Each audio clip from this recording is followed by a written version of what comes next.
So yesterday morning, I called in the News 95.7. They have a morning segment from 10 to 11 where they put two counselors on the hot seat and allow you to call in to ask them any question, with yesterday's counselors being Sam Austin and Kathryn Moore. So of course I had to ask them about the results of the capital budget audit. Now you can go check out my channel for the full breakdown of this, but a very nutshell version of it, the Auditor General called out the committee on the capital budget, claiming they didn't use any evidence-based anything to build the capital budget to present it to the councillors. That includes untraceable math. They basically just made up numbers to put in this budget. Their own executives on the committee board admitted to be focused more on corporate perspective than the impact on HRM. So of course I wanted the councilor's perspective on this, and well, I was rather disappointed. I'll roll the clip and you tell me your thoughts about it in the comments down below. Thanks, John. We'll start with you, Councillor Morse. Okay, thank you for the question. It is a concerning report from the Auditor General, no question about that. I don't think I completely agree with the way it's been phrased there.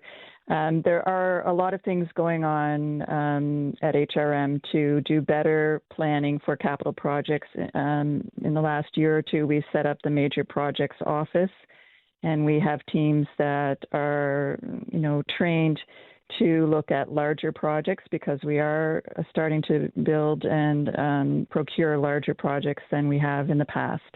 So one of the things that we're doing is setting up this Major Projects Office, which has only been running for about a year or two now.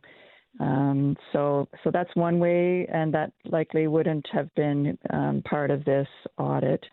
I think the other part of it too is we have to follow tendering and procuring processes in everything we do. So, whether the estimate is exactly, whether it's been completely detailed, it's still, we have to put things out to tender and procure them through certain processes. So that is part of the built-in safety in terms of how much we spend. It's all done through competitive tenders.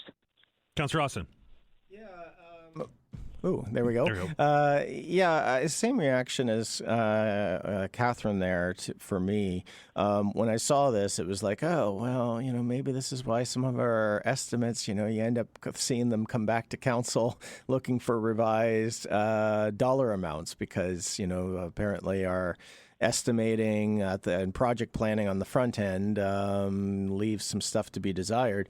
But the end project at the end of the day, as Councillor Morris is pointing out, it does go out to tender. So it's more, are we getting good information to plan our budgets on? Are we getting good information to plan what projects are ones we want to advance? Because, if something can look like a good deal on paper, but it doesn't necessarily pan out in the world, maybe you would have made different choices. So we certainly need to be able to have good numbers to base our decisions on and to base our budgets on.